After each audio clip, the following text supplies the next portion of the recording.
It won't be long before your credit card statement arrives and you realize, yeah, you overstretched yourself over the holidays. Well, to help navigate your finances, earlier I spoke with accredited financial counselor Lauren Canafranca. Is there a good place to start if we have overspent in the last month? In the last month, it's really likely that we've overspent. So the first thing to do is assess the situation, right? We've sort of at the scene of the crime. It's really important to first figure out how much did I overspend? And that just means spending more than you meant to spend, right? So there's going to be some things that were unavoidable, like maybe extra fuel costs or extra food costs. There's going to be things that you overspent that you would gladly do again. And there's going to be areas where maybe you wish you could take it back. And sort of to create a little bit of an assessment of how much did I in fact overspend and what categories did those fall into is the first place to start. Okay, so then you've assessed it. What's the next step? Then the next step is perfect. We've gathered our information, set that to the side. It's the beginning of the year. This is such an important time to revisit that spending plan, to sort of make a clear vision for what you anticipate coming up, right? So we're going back to what is our income, what are our expenses, what debts have we accumulated, and what savings do we have? And making a plan to see, okay, now I have this overspend. What can I reasonably afford to put toward paying that back? Right. Okay. Now, if you can't pay everything back, where do you start with that then? Yeah, then you want to make a plan for your debt repayment, right? We might have overspent on top of some debt that already exists. We might have just overspent and we can pay it back quickly.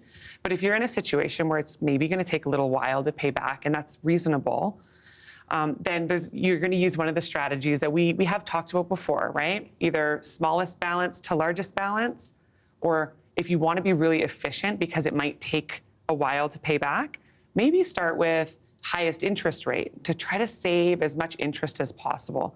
So if you have something sitting on a card at 24%, maybe focus on repaying that one first, and things that are sitting at 7, 8, 9%, those would be sort of the last place where you start to put your money. How common is it to get off track during the holidays? Is it common? Because I think it would be, but I don't know. It's incredibly common, right? We're faced with more advertising than we'll see any other time of the year, right? Thousands with social media, thousands of advertisements a day, right? We can only be so strong and so, disciplined.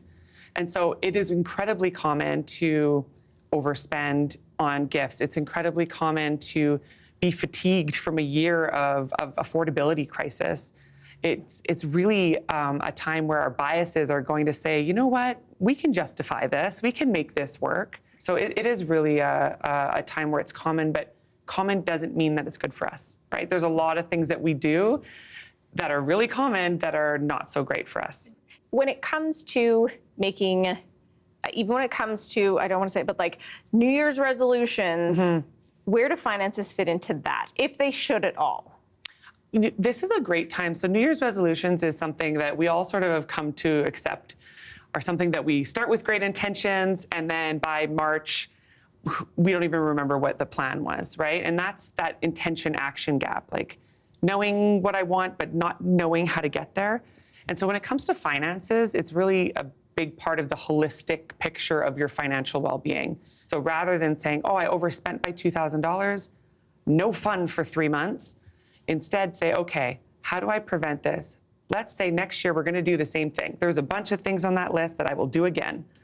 So let's put a little bit of money away for next holiday season, and let's put money toward repaying our debt. It'll take a little bit longer, but it'll be sustainable in the end. So it does fit in, but I think just with the little asterisk of being reasonable about what your expectations are. Yeah.